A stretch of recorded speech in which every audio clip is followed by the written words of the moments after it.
रमाशंकर और धर्मपत्नी केतकी के दो लड़के थे।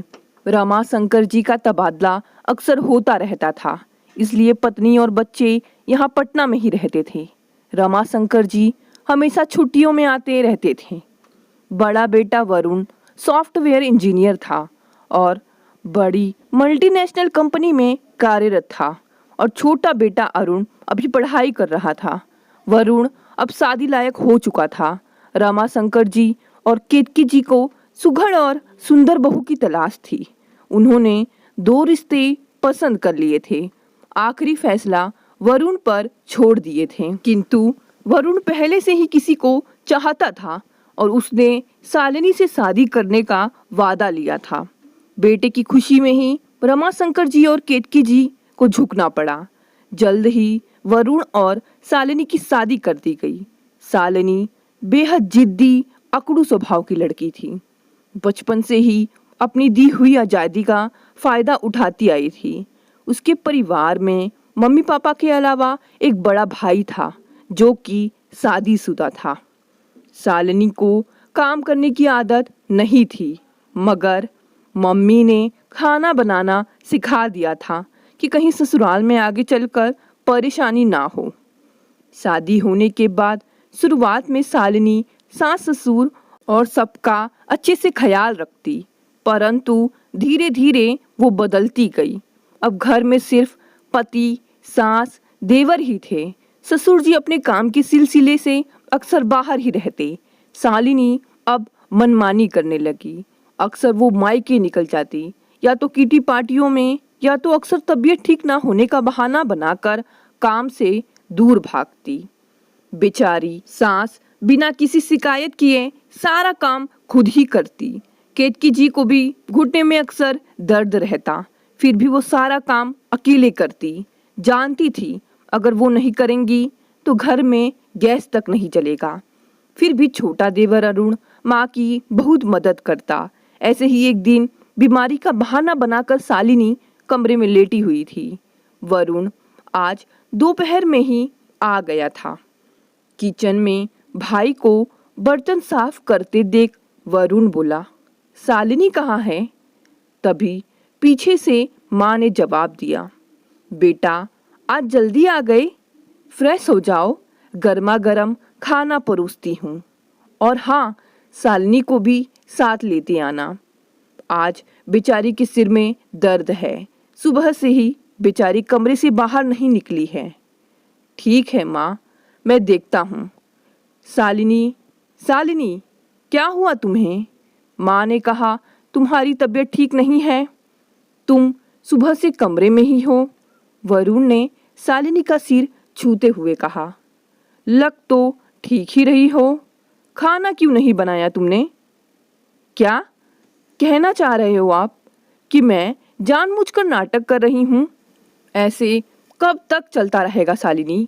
तुम हर दूसरे दिन बीमार रहती हो। तुम अच्छे से जानती हो कि मम्मी की उम्र हो चुकी है, उनसे काम ठीक से नहीं हो पाता, ऊपर से घुटनों का दर्द। बेचारा अरुण ही आधा काम करवा देता है। तुम बस पड़ी रहो और हर दिन तुम बीमार क्यों पड़ जाती हो? मुझे क्या पता?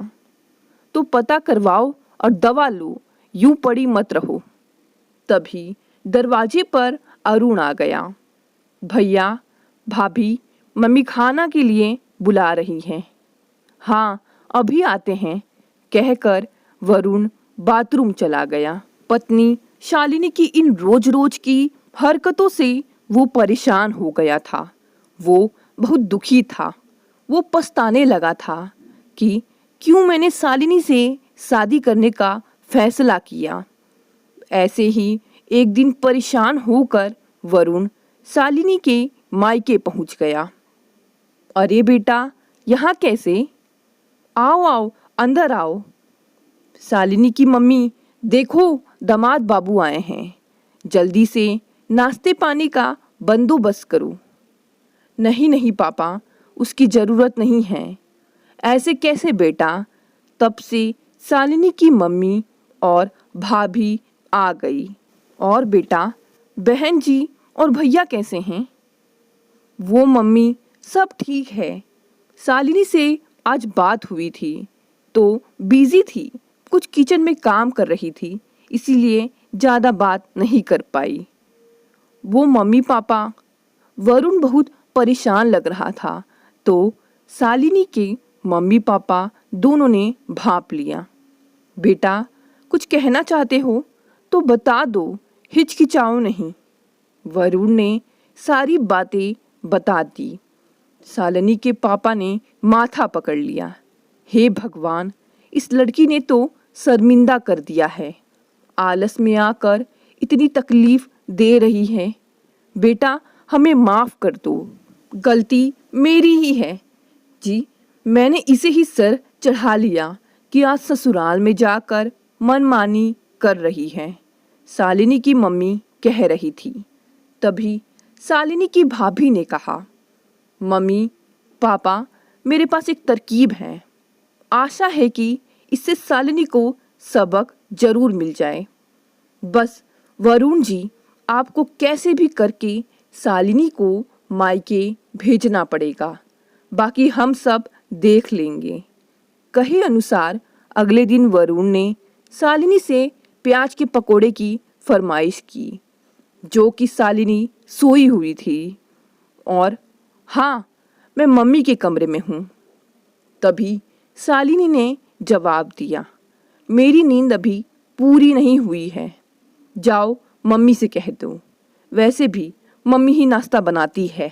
मेरी मम्मी तुम्हारी नौकरानी नहीं है, तुम इस घर की बहू हो, थोड़े तुम्हारे भी फर्ज हैं, निभाना सीखो। और 9:30 बजे हैं, यह कोई सोने का वक्त नहीं है, चिल्लाओ मत, मैं भी तुम्हारी नौकरानी नहीं हूँ। और वो वरुण पर बरस पड़ी। बहुत हो गया, अब मैं तुम्हारे माँ और भाई के साथ नहीं रह सकती, रोज रोज का तमाशा। मैं शादी करके तुम्हारी पत्नी बनकर आई थी, ना कि इस घर की नौकरानी। सारी जिम्मेदारियां तो जैसे मेरे ऊपर अकेले ही आ गई है। हाँ, तो जाओ यहाँ से, जब मेरी मम्मी को ही खाना बनाना है तो तुम क्यों यहाँ बोझ बनकर बैठी हो? जाओ मायके और महारानी बनकर बैठी रहो। आक्रोश में वरुण बोला तो शालिनी डर गई और उसके पैरों से जमीन ही खिसक गई। उसे इस बात की उम्मीद बिल्कुल नहीं थी। उसे लगा कि वरुण प्रेम विवाह में उसकी सारी बातें मानेगा, सारी मनमानियां पूरी करेगा। सामान के साथ शालिनी मायके पहुंची। घर पहुंचते ही देखा कि शालिनी के पापा सब्जियां काट रहे हैं और शालिनी की मम्मी बर्तन धो रही थी। पापा, आप काम कर रहे हो? आपकी बहू कहाँ है? बेटा, वो तो कीटी पार्टी गई है किसी सहेली के यहाँ। मम्मी, आपने बहुत छूट दे रखी है, तभी तो उसे फिक्र नहीं। बेटा, क्या करें, आजकल जमाना ही ऐसा चल रहा है। आजकल सास ससुर आराम नहीं, घर का पूरा काम करते हैं। अच्छा, तो तू क्यों आई बिना बताए?